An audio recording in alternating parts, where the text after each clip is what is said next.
So here we are, legends. Thank you and welcome back to season 3 of the Hey Big Mac podcast.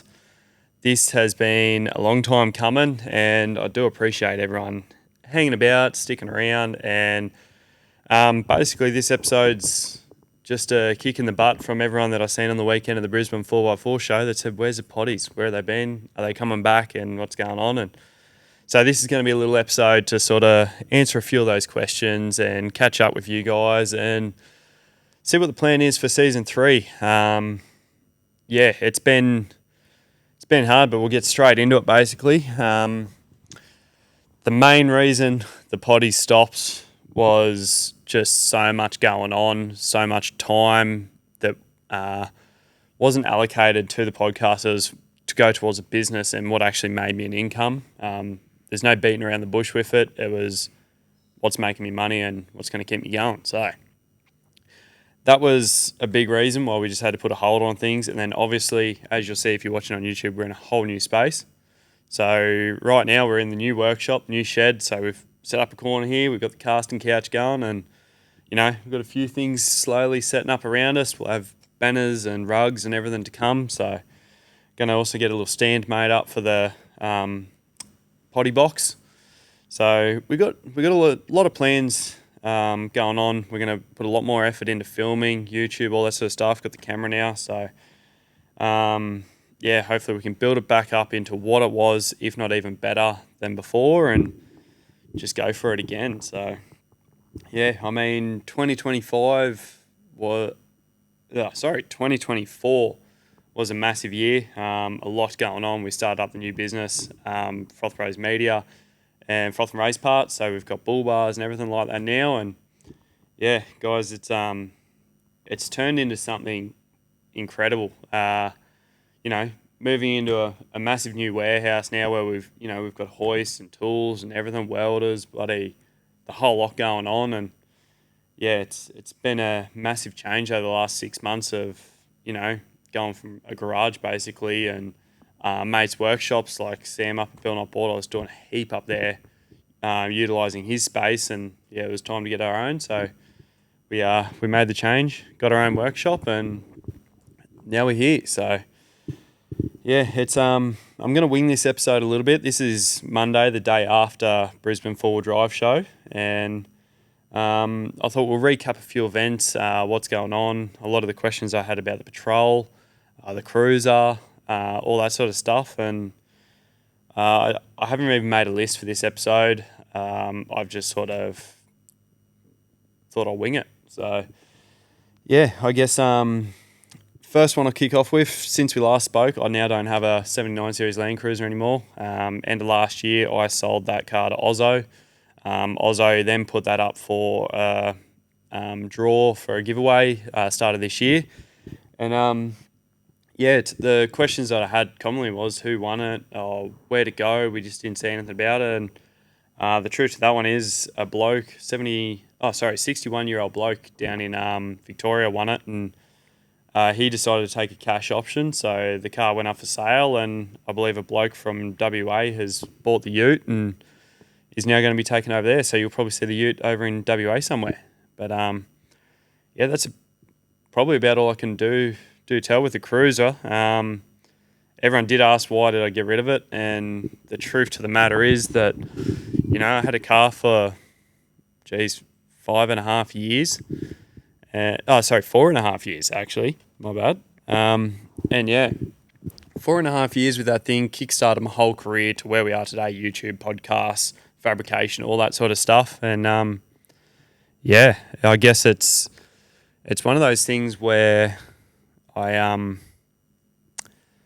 sort of got lost with the build. I lost a lot of motivation, different things like that. Like I'd done different tray setups through LJ Fab. Can't appreciate his support over the years enough. And it's still ongoing. He's helped me a lot with my fabrication and stuff now too. And, DIY stuff and, trays and different things in-house. And he's been absolutely incredible still. I couldn't do much with the suspension because it was on an SSM by J-Max. So I couldn't go changing 4 links, long travel, all the crazy stuff that I could do with maybe another car. And yeah, I had 3 different bull bars on that car, like from ARB to my own 5-poster to then the FRP pre-runner bars. And like the interior stayed pretty basic. There was a console, head unit, steering wheel, all that sort of stuff. And it kind of got to a point where I always wanted a single cab, and the time was right. I knew if I sold the ute, put the money into the business, got the workshop, did things right, we can chase down another single cab. So the plan is to get on the hunt, find another single cab somewhere around that, 2012, 2014 model single cab that is not fully specced out and chasing heaps of money, but something that's just basic rock stock that doesn't have anything to do to it. So we can pull it into the shed, do a full teardown, start to finish, and film it, and sort of fire up that motivation again for a cruiser build. And in between that, over Christian New Year, someone's calling me. Over the New Year, Chrissy and that come along, and yeah, I first night out of the country, I seen a GU Patrol pop up on a marketplace, and I messaged a couple of the boys, Beefy and Blue Collar Bandits, Kyle. I just said, "Oi, what do you reckon about going to pick up this car that I've just seen and kind of bought sight unseen?" So I sent them the cash. They went and picked it up, and about 3 weeks later, I got home and walked into the shed to this absolute abomination of a GU Patrol. And yeah, that's where we've sort of started this year, and we're turning that into. There's no plans for it, but the basic idea and concept for it is that we're going to turn it into like a sort of a winch truck, wheeler, something that I just don't have to care about it. I picked it up for 10 grand. It was cheap, affordable. It had a few issues with it, which we're still ongoing, which we now seem to have sorted out. It wouldn't start, or it was like a mobiliser lockout on the ECU and all these different things. And yeah, it got to a point where with the GU, I wasn't sure exactly, do we flip it, do we sell it, do we keep it? And I made the call. We made bull bars for it. We put new seats in it. We put a turbo kit on it. We've got a tent and stuff on it now. We're going to get the whole thing painted and do a bit more suspension work, get a 4-link and stuff in there. And yeah, we're just going to bring back the side that I enjoy of extremely hard wheeling, building a ute to not be the most fancy ute on the internet, not have the top of the line gear on it, not have huge expenses going into a truck, 100, 150 grand plus, and then going out to wheel a vehicle that, you dint a door or you scratch a panel and you're looking at $1,500, $2,000 to replace each panel each time you go out wheeling. And I thought, no, the GU is going to be perfect. It's a good platform. I can't deny that. The wheelbase is perfect for it. The low center of gravity, it's coil all around. Big bonus there. It does have a TB45 motor, so it's not the most reliable, but it does have a turbo kit on it now, which we've put the effort into, which will come up on a later Froth Bros Media episode for YouTube. And yeah, it's that's sort of where we've been in the shop. We've got the fabrication going flat out now. We've got the bull bars, so you want to support the potty, see more of these episodes, support the business, support the shop, merchandise, hats, bull bars, DIY kits, all that sort of stuff. We got tray kits and all that sort of stuff, like your guards, boxes, different things like that we're leading into, and just trying to bring forth a custom aspect to the 4Drive industry. There's so many people out there telling you how to build your car or build your brand or build, your image. And yeah, we love to see people running our stuff, but I love seeing people customize our stuff. And a lot of people have asked me, well, what's your thoughts about people coming across and buying a kit and then modifying it outside of its intended purpose? And I said, well, there is no intended purpose for, the bull bars or anything like that. You buy a kit and you want to modify it or make it wider, taller, narrower, fit a different car, that's completely on you. So yeah, it's it doesn't faze me when someone comes in and they go, oh, we want to modify this or do this or, change the hoops or do this. And I'm completely for it, because who am I to sit there and say, no, this is how the bar's got to be run for your car and on your car. No, I want to see people create and use their wisdom to design something. Like, I feel like I give them that, 80 to 90% there that goes, hey, here's the fundamentals of a bull bar. I've taken out a lot of the thought process for you. Your fog lights, your winch mounts, your chassis mounting, all that sort of stuff. But there's a base there for you to change pieces, redesign pieces, and do the extra 10 to 15% to make it your bar that not many people have on the market for an option. So that's the whole reason behind that. And yeah, it's something we're stoked about and support, and see more of you guys repping the bars and getting them out and supporting the business. And it's been absolutely insane. So yeah, that's a little bit on the bars, I guess. But sort of winging off this, Brizzy 4x4 show, absolutely insane. Obviously, we didn't get the GU down there. Wednesday night, the whole reason behind it not going, on Wednesday, we had the turbo kit on there, finished it up, turned the key, started right up, and it was singing away. It purred unreal. It sounded epic, and that'll be all coming in the YouTube video soon. But out of nowhere, it switched off. We lost crank angle sensor, and the immobilizer locked us out of the ECU again. So once we got around the immobilizer issue, again, I might add, thanks to Mitch from Creek to Coast, the first time he got it sorted, we figured out the Dizzy's gone where our crank sensor is inside that, and that was basically game over. By that point, it was sort of put the car back in the corner, reassess back this week, and go to the Brizzy show and actually just enjoy the event for the event. We could have squeezed the car in there and got on a truck and pushed it in there, but it was just knowing what the show's like, I didn't want to stuff around with it. It would have been great if the car was driving. I could just drive it into the event and that's it. So that sucks, but Campfest is coming up in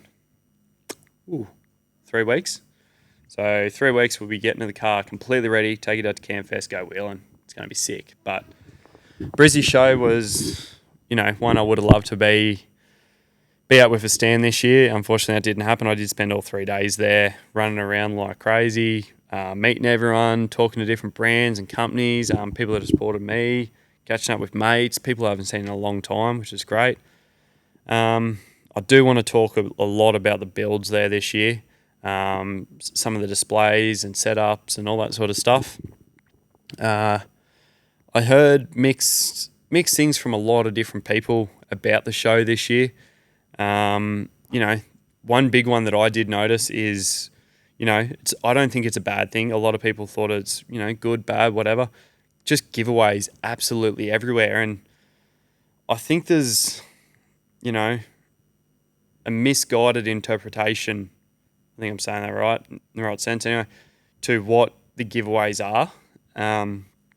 Let's go back 3 years ago, maybe 4 years ago, when, people were doing whatever you buy in the shop, you'd win maybe a rooftop tent or a bull bar or a tray and canopy, or you maybe win a car depending on the creator. I know Sammy Isles was one of the first boys to raffle off his 80 just by merch sales, and from what I understand, I think they did really well at the start. But now you've got, I think there on the weekend, there's probably 5 to 10 different companies in one area doing car giveaways with multiple different options of cars, and I am all for it. I absolutely love it. Seeing it's the opportunity of being able to give back to your supporters and your fans and everything like that by them simply, whether it's signing up to subscription or it's them buying merchandise from the website or anything like that, completely for it. So it was crowded. Like, a lot of people did say, there's too many giveaways, and it's become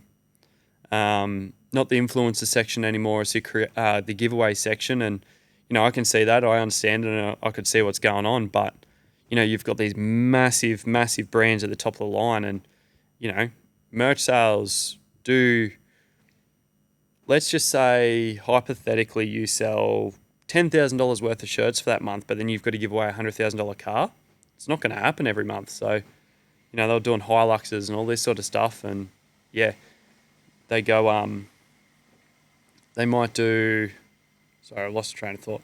you know, they might do a Hilux, which is 10 to 15 grand. They sell 20 grand's worth of shirts. That's perfect. That's epic. So, yeah, let's say hypothetically you're making all this money on merch sales, but if those merch sales aren't, um, you know, meeting the value of these, $150,000 vehicles, you're only going to be giving away, an old Toyota Hilux or, an old Land Cruiser or something that's just really cheap, that 10 to 15, $20,000 mark.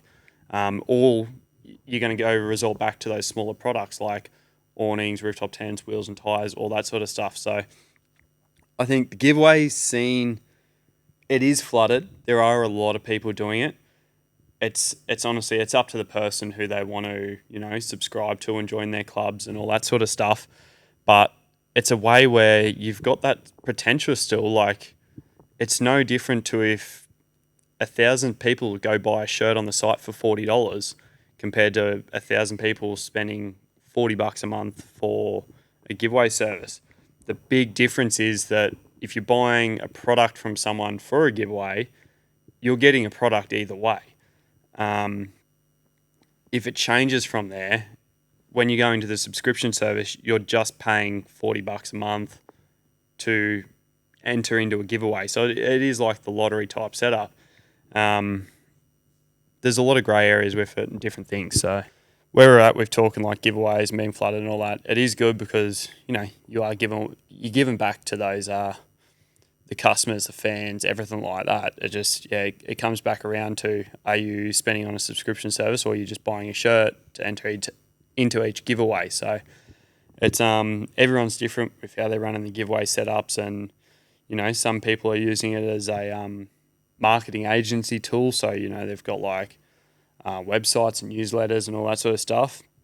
The other big one you got to remember with the subscription services too, if you use them correctly, as an example, when you sign up to them on a monthly subscription, you've got, I think, packages from like $20 to $100, whatever it may be. I haven't looked too close into it. You're also getting a lot of their partners where you receive discount codes too. So if you sign up to like the Explore Dream, you actually, you can get 15% off nearly all year round through Froth Bros Media myself. So, you can go to all these different companies, and let's just say that $40 a month, if you go to Explore Dream and you're a member and you want to buy a bull bar, 15% off is going to get you nearly $400 off a bull bar. That's a full free year of an Explore Life membership. So there's a lot of ways where it can benefit you if you sign up to one of these clubs for $40 a month, $50 a month, whatever it is, and you're, let's say, once a month buying something from every single one of their partners, or you're fitting out their car. You've got like rooftop tents, suspension, recovery gear, trays, canopies, electrical, whatever it may be. You're going to make your money back on all that extra stuff anyway. So if you're wise about it, you'll actually save money, not spend money. But, you've got to sign up to the subscription service anyway. Going from there further, it's, the stigma of, everyone's doing giveaways now. Why not? If you can give back to potentially someone lucky enough to win a giveaway, it's a great thing. So, yeah, it does suck that there's a lot out there. There's been some bad ones in the past where giveaways have, cars were repossessed, or cars were given away and they still didn't see the car for 6 months, or there's a lot of different scenarios out there. There's also a lot that goes in behind the scenes to the giveaway companies and the people doing it. So yeah, props to the guys that are doing it properly. Props to the people supporting them and the people working behind the scenes to make it all happen. And yeah, that was the main big turnaround this year I saw from Brizzy Show, was all the giveaway stuff coming through. And then, yeah, I guess the show felt sort of bigger this year, but not as crowded. There was definitely a lot more space everywhere for people to visit and go around. I want to highlight a couple of quick builds though from the show where just caught my attention a lot. So in the break, I did write down a couple of names.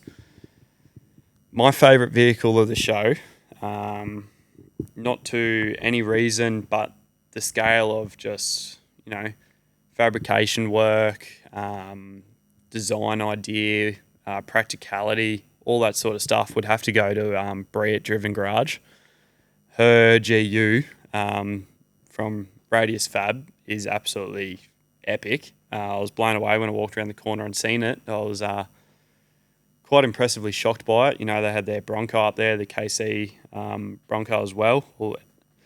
It's seeing what they've done with Bree's ute, talking to Bree and Josh about it, having detachable guards so you're not doing panel damage, having it utilise like draw systems, lights, spare wheel carriers, rooftop tents, all that sort of stuff with a tube tray chassis. It's something you don't see a lot of, and very rarely. There's a couple of people that have done it patrols like that in the past, not with the full detachable sides, but there's a bloke, Corbo's got a GU up, I think he's Emerald somewhere.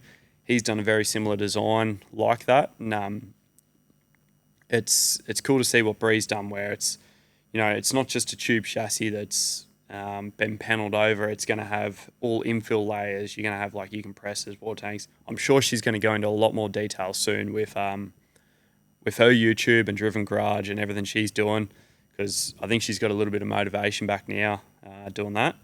So that was probably one of my favourites for the show was Bree's GU. It was cool to see something that hasn't exactly been done before, and it's still one of those cars on that lower end scale where you're not buying a car for hundreds of thousands of dollars. You're buying a pretty cheap, affordable car and then upgrading it from there. So going from there, probably EC had a really good stand this year. All the big F trucks, that sort of stuff. Again, the F550 was massive, but I'd hate to think what you're spending on vehicles of that caliber. There's the next one that stood out. Was actually Pirate Camp Co's I was about to say F250 Prado, just the 250 Land Cruiser Prado from Pirate Camco. Like, simple little designs, stuff they've done. I liked it. I know the partner, she liked it because it's purple. But, there's Tommy Camps on the Black Bear stand. He had the Headspace pop-top conversion for a 76. First it's ever been done on a 76, so that was pretty cool. Oh, that's it. I don't know why that took so long to remember. J-Max Off-Road Solutions. Another little shout out to those guys. But they had the 6x6 back again this year with the full portal conversions, everything like that. And the thing was sitting way bigger, way taller, way wider. And that was an epic one. Even the range that they've put in there this year with the Prados, the Ineoses coming through now. There's a lot of them being around. And just another cool one. So that'll probably be few favourite picks of the show. Of course, there was heaps and heaps of vehicles on display that, it's you can't favour them all. It's never going to be like that. What else sort of happened at the show? There was a lot going on at the show. It was a busy year. It was a good show. It was great. To go from pretty much Tuesday, whether they were going to cancel the show or continue and go ahead. There was a couple of companies that stepped out of the show for various reasons, whether they had flooding issues from the cyclone the week before or power issues, whatever it was, or transport. There was a couple of people that pulled out, fair enough. Their safety concerns and the worry for their staff was more important, which we understand. But congrats to the show. They made it. They pulled through with the decision on Tuesday, I think it was, to actually run ahead with the show, and I'm glad a lot of people thought likewise of that, because there was a lot of people that showed up to the show that probably just wanted to get out of the house. You've been locked up the weekend before because of cyclones and all that sort of stuff, and to get out and get a good bit of good weather to enjoy the show was really great. So massive thanks to everyone that come up to me at the show. We gave away a lot of stickers and pens and lanyards and a few hats and different things, and everyone who come up for just a simple chat and talk to me about what's going on and different things like that. It was a really good weekend. So no, I appreciate everyone that was there and enjoyed the show. And Another good one, actually, another good addition this year was Shed Life Stand with a simulator. A quick little mention on that. Actually, really froth that. I got to go on it Sunday Arvo just before they packed it up, and yeah, I wish I'd have jumped on earlier. That was fun.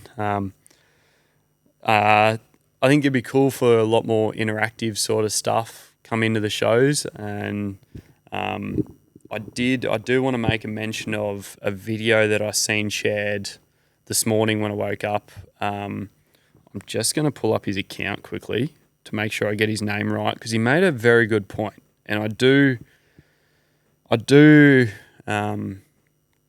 What's the word I'm thinking of? It does relate with me. I don't. That's not the word I was looking for, but it relates with me a lot, or to the industry, I should say. And it's old four drives _Oz. Go over and check it out. But he put up a reel, I think it was yesterday, and I seen a few people share it. And he basically went into the detail of, he was very disappointed with the show, and I can see exactly where he's coming from. He went to the show, you're seeing hundreds of thousands of dollars worth of cars. You're seeing all these vehicles that are top of the line, right off the showroom floor, the biggest names and products thrown at these things some of them worth upwards of, $500,000. And it creates an unattainable and unrealistic standard for the average person who is a fan, a follower, or enjoys the community of forward driving. And, there was very few cars there that would have been under $20,000 to $30,000 worth in value if you were to buy one today and then put your extras on it. You had a few things like the boys with their LN Hiluxes, like TJ and Sammy. There's a couple like 105 series, 80 series, stuff like that. But when you're looking at some of these cars and they have hundreds of thousands of dollars put into them, whether it's buying the car brand new and all that sort of stuff, it takes away, like he was talking about, I think his name was Sam, from old four-wheel drives. It takes away from the realistic standard of, I can't simply afford that anymore. And it is true. It's hard. A lot of people can't afford to go out and spend $100,000 on let's just call it a 300 series, then spend an extra 50 to 100 grand just modifying it, adding accessories, lift kits, all the things that go into them. And, I sort of didn't really think of it much until I saw his reel. It would be cool to see more of those old school four-wheel drives that are simply built to go and use and go and perform. And, they don't have, massive sponsorships or massive partnerships thrown at them to put the biggest and best brands and products on there. It's not the community's fault. It's not the industry's fault. It's not anyone's fault in particular. It's just the way the industry does go, where, you do have some of the best brands putting in thousands of dollars of R&D into the products, making them better. And it's not to say that those products aren't worth that money, but, a business is a business at the end of the day. They've got to charge decent money for a product to be worth its value, to create products, to invest in their business, to grow the industry. It's just the way it happens. Would it be cooler to see a lot more older school builds in the show?